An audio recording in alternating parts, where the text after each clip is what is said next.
Hello there, ladies and gentlemen. You're watching Alt24 News live from Algiers. Coming up next in our World News program. Russia and Belarus have started 10 days of joint military drills amid ongoing fears of a Russian invasion of Ukraine.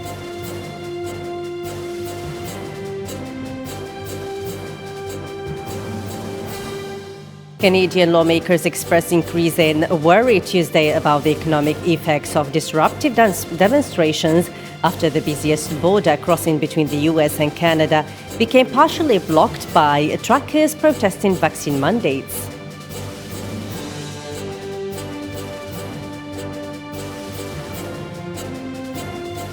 Several US states, many of them governed by Democrats, began rolling back mask mandates this week, a move public health experts warn could set back progress battling COVID.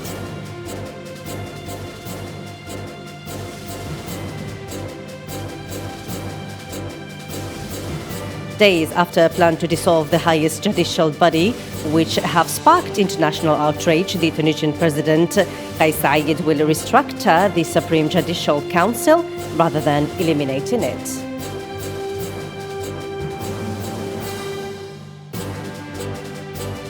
We start with this developing story. Russia and Belarus have begun a shared military drills along the border with Ukraine amid the escalating tensions with the West. Pentagon says that Russia is set to send overseas 30,000 Russian troops as they train for 10 days with the Belarusian military in the latest show of Moscow's force along the Ukrainian border. Russia has moved 2 battalions of S-400 surface-to-surface missile systems and numerous fighter jets into Belarus for the exercises.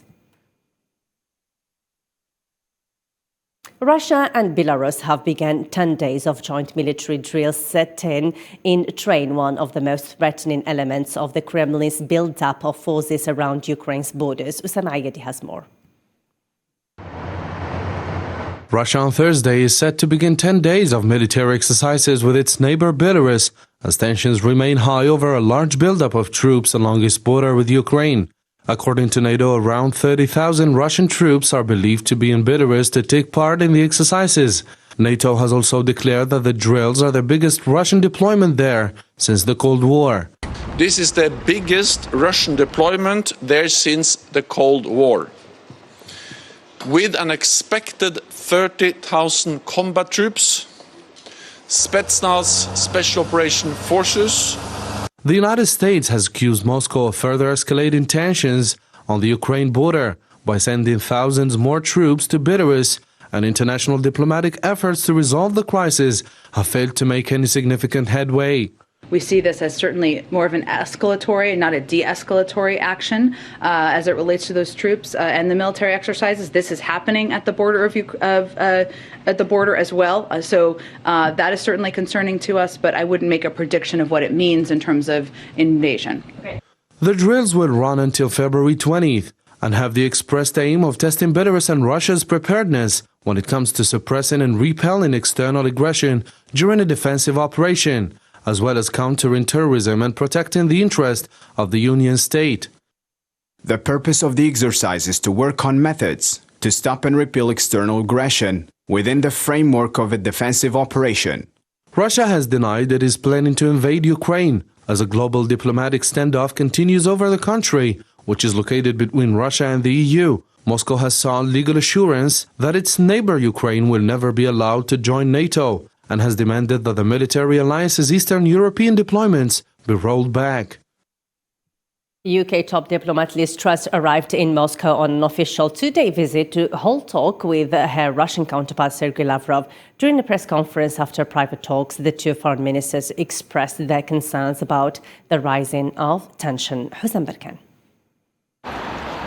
Liz Truss has flown to Moscow to urge the Kremlin to de-escalate and end its aggression against Ukraine.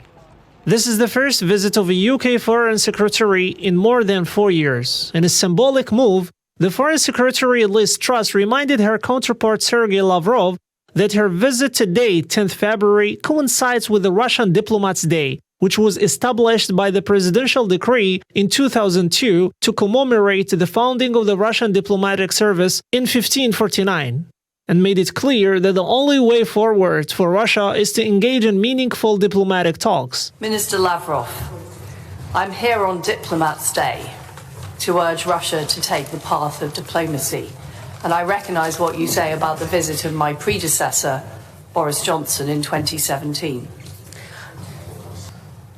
There is an alternative route, a diplomatic route, that avoids conflict and bloodshed. At a press conference with Mr. Lavrov after their talks, UK top diplomats Truss said that the aggression by the Russian government and attempts to relitigate the past are seriously undermining Russia's international standing. The aggression by the Russian government and attempts to relitigate the past are seriously undermining Russia's international standing.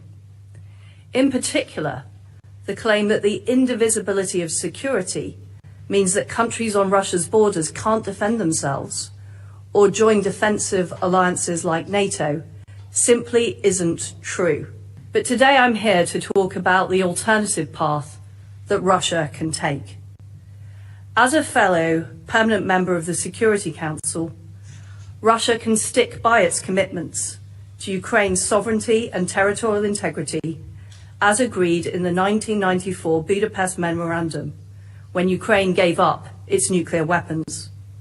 For his part, Russian Foreign Minister Lavrov described the diplomatic talks as a conversation between a dumb and a deaf, and questioned the motives behind the mass evacuation of US and UK embassies in Ukraine. I'm honestly disappointed that what we have is a conversation between a dumb and a deaf person.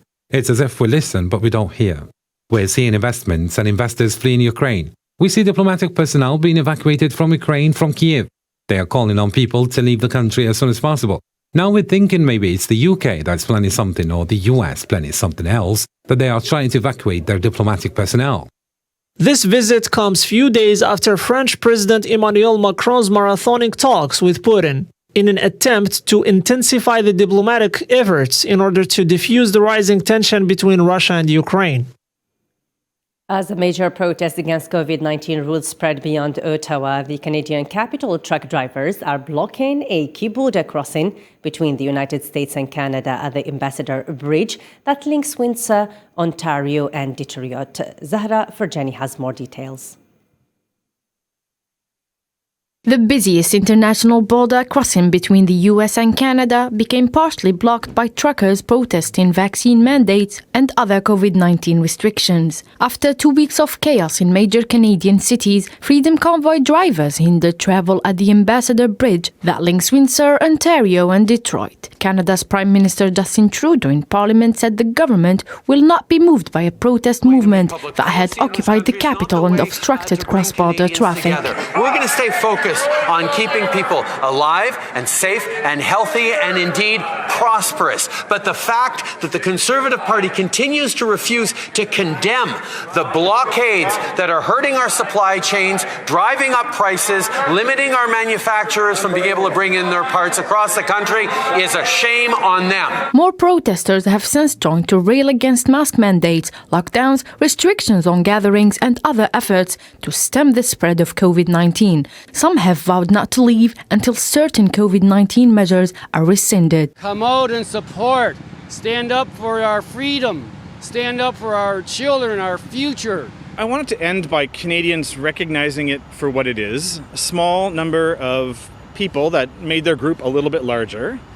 And they are far-right people. There's no other way to say it. Windsor Mayor Drew Dilkin says the city has asked for federal assistance with the protest impacting traffic on the road leading up to the Ambassador Bridge international border crossing. Police actions must be calculated and appropriately balanced. And at this time, our focus is on maintaining security and de-escalating the situation as much as possible. But make no mistake, our community will not tolerate this level of disruption for long. Pandemic restrictions have been far stricter in Canada than in the US, but Canadians have largely supported the measures. Canada's death rate is 1/3 that of its neighbour. Still with a related story, there are reports of similar protests planned in the United States, and when asked about the possible US economic impact that the Canadian truckers' protests may have, White House spokesperson Jen Psaki said, quote, the blockade poses a risk to supply chains for the auto industry. Let's have a listen. We are watching this very closely, and because, as you kind of touched on here, the Ambassador Bridge is Canada's busiest link to the United States and accounts for about 25% of trade between the two countries. And so the blockade poses a risk to supply chains for the auto industry because the bridge is a key conduit for motor vehicles, components and parts, and delays risk disrupting auto production. We are in close contact. We've been doing a great deal of work on this. Liz Sherwood-Randall, our Homeland Security Advisor, convened a meeting just today. We're in very close contact and coordination with the Custom and Border Protection Team and Canadian counterparts, Michigan Governor Whitmer, and industry stakeholders. We are also monitoring very closely and engaged with auto companies on what the impacts could be of auto parts, which is what would come from Canada, and the impact on the United States. We're also tracking potential disruptions to U.S. agricultural exports from Michigan into Canada. In the early days of the widespread pandemic, mask-wearing became a political struggle in the United States. Many Democratic governors imposed tight restrictions, although Republican-led states such as Texas and Florida prohibited the use of facial coverings. California Governor Gavin Newsom said that the state's indoor mask rule for vaccinated citizens would be lifted on February the 15th. Leaders of the European Union and the African Union, as well as of their respective member states, will meet for the 6th EU-AU summit in Brussels on the 17th and 18th of February. The meeting will be a chance for leaders of the two continents to discuss several issues, with the current pandemic situation to be among the top priorities. Nabil Khazini has more. In a week from now, leaders from the European Union and the African Union will gather in Brussels to discuss their strategic partnership, reaffirm close cooperation between the two regions, and to debate outstanding issues. But this summit will be slightly unusual. The ongoing pandemic crisis will take the most of the talks. Top European Union officials said low absorption of COVID-19 vaccines in African countries had become the main problem in the global vaccine rollout, following a recent increase in supplies of jabs. Africa today imports 99% of its vaccines. And our African partners want to end this dependency. And we want to support them achieve this goal. This means the EU must agree to waive patent protections on COVID-19 vaccines and commit to transferring relevant technologies and know-how so that African nations can expand access to vaccines and build internal capacity for any future outbreaks. 99% of the vaccines used here in Africa are coming from outside, from abroad, are imported to Africa, and we want to support for now, for this pandemic situation, but as well on mid and long term, we want to support South Africa and Africa as a whole to develop its own pharmaceutical industry in this regard for vaccination. The upcoming European Union-African Union summit this month will also discuss the evolution of the demographics and the economic status of Africa and the shifting balance among the global powers. The summit will offer both sides an opportunity to re-engage on several strategic issues, including economic and financial cooperation, security matters, migration, climate, education, and health issues. And for more news about COVID-19 around the world, let's follow this report by Miriam Zian. In Tonga, coronavirus cases continue to rise rapidly, and tests have confirmed that the particularly contagious Omicron variant is behind the isolated Pacific Islands nation's first community outbreak since the start of the pandemic. Health Minister Saya Puikala told reporters that 31 more people had tested positive for the virus, nearly doubling Tonga's active cases for the second day in a row to a total of 64. The online Matangi Tonga news portal and other media reported. Following Canadian truckers' protests, France's protest began on Wednesday, the so-called Freedom Convoy with the same goal of converging around Paris and Brussels, calling for ending COVID-19 restrictions imposed by the government. The protests have been inspired by the demonstrations in Canada against COVID-19 vaccine mandate imposed in January by Canada and the US. On the third day of a demonstration against pandemic restrictions inspired by similar actions in Canada, police detained hundreds of individuals on the grounds of New Zealand's Parliament in Wellington. According to a police statement, some 120 demonstrators had been arrested by late Thursday afternoon in the nation's capital. They risk violation and obstruction charges and are not permitted to return to the place. People in the Czech Republic no longer have to show COVID passes from Thursday to gain access to bars, restaurants, cafes and hairdressers, as well as sports and cultural events. The move comes after the Czech government decided to ease coronavirus restrictions on Wednesday. Prime Minister Petr Fiala said his government will lift measures further during February, dependent on the expansion of the pandemic, and the majority of coronavirus restrictions should be lifted by March the 1st. All coronavirus restrictions in England, including the legal necessity to self-isolate for positive COVID-19 cases, would be lifted as soon as possible, according to UK Prime Minister Boris Johnson. When the Parliament will return after a short holiday on February 21st, Johnson said he would reveal the government's approach for living with COVID. In the United Kingdom, Boris Johnson faces more pressure after a new picture showed partying along with his staff members during a Christmas party. Former British Prime Minister Sir John Major accusing him of asking the public to believe the unbelievable over lockdown parties in Downing Street. Nabil Khazini. Boris Johnson again under pressure after a fresh picture published by The Mirror shows him standing near an open bottle of champagne and half-eaten packet of crisps, alongside staff members wearing tinsel and a Christmas hat. His MPs, as usual, showed their anger.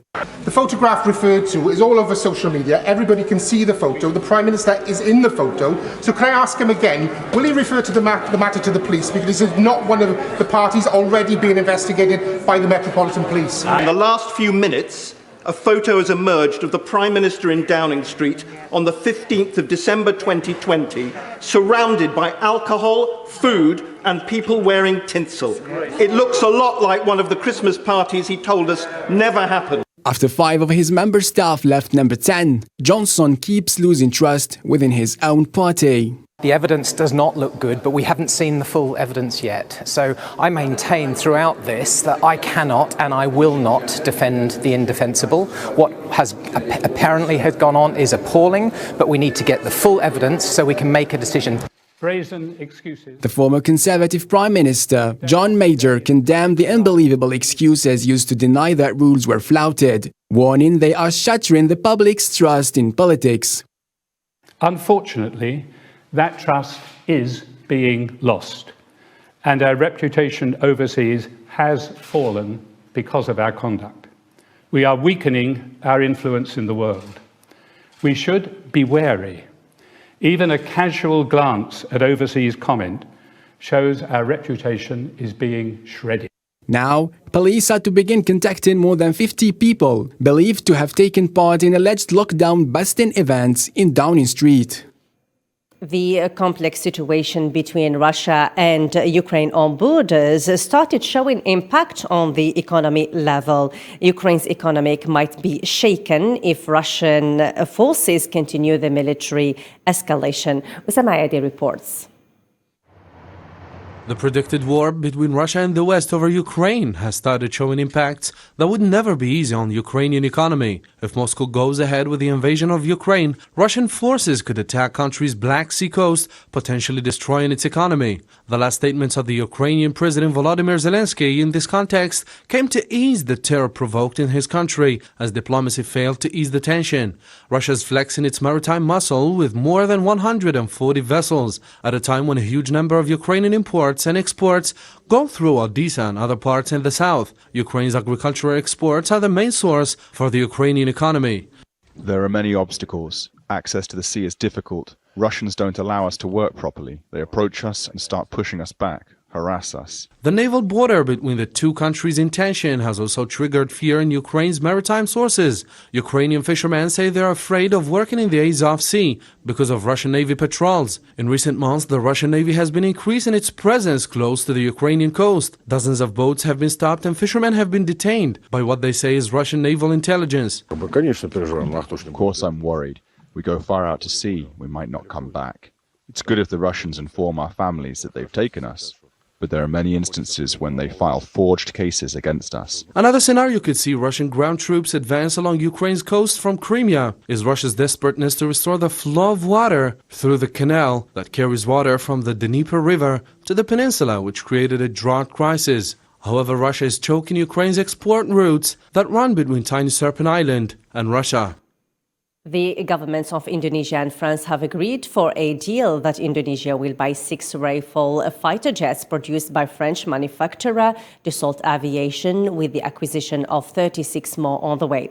The deal comes as Paris, which views itself as a global maritime power, seeks to expand geopolitical ties in the Indo-Pacific after the United States, Britain and Australia created a new strategic alliance last year called AUKUS.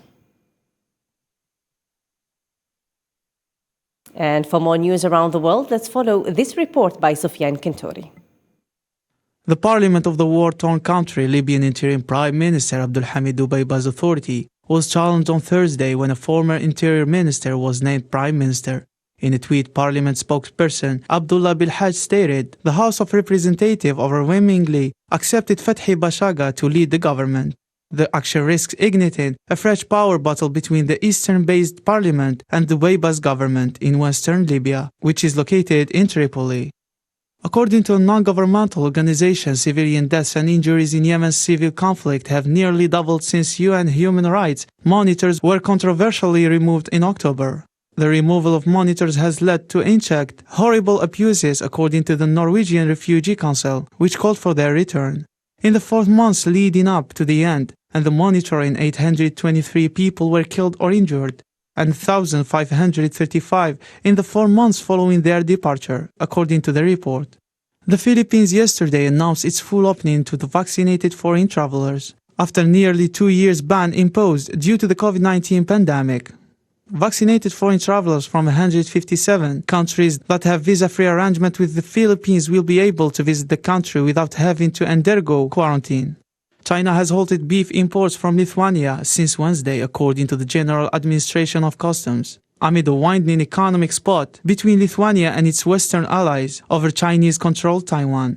The suspension was not given a reason by customs, where exporting countries report outbreaks of illness in cattle. The FDA normally holds meat imports. Lithuania hasn't recently reported any animal diseases to the World Organization for Animal Health. And finally, the 2022 Brit Awards were held last night in London's O2 Arena. The yearly award show brings together major artists from all genres to celebrate their respective accomplishments. More in this report. Adele crushed the Guinness World Record, previously set by fellow Brit Robbie Williams, winning the most number of Brit Awards for Album of the Year by a solo artist. The North London-born icon scooped up the award for a 3rd time, making it 3 in a row. She reaches yet another milestone in her already illustrious career, solidifying her status as an unstoppable force in the music industry. She beat off stiff competition from other notable talents, such as Olivia Rodrigo and Billie Eilish, to take home 3 out of the 4 major awards on show. 2022's eradication, after 45 years, of the Best Male and Female categories, which were combined into single Best Artist and Best International Artist prizes, making Adele's triumph all the more formidable. Adele commenced her speech by thanking her collaborators and fans alike, dedicating this monumental win to her son. Thank you again, the company I'm in that, it was really phenomenal. Obviously, I thank everyone I work with, like the labels and stuff, but I'd like to dedicate this award to my son. Other highlights include Ed Sheeran picking up Songwriter of the Year while also promising a new single with international sensation Taylor Swift, much to the delight of their fans. Also, UK rapper Dave stunned viewers by bringing out pyrotechnics to his live performance, cementing himself as an incredible live act.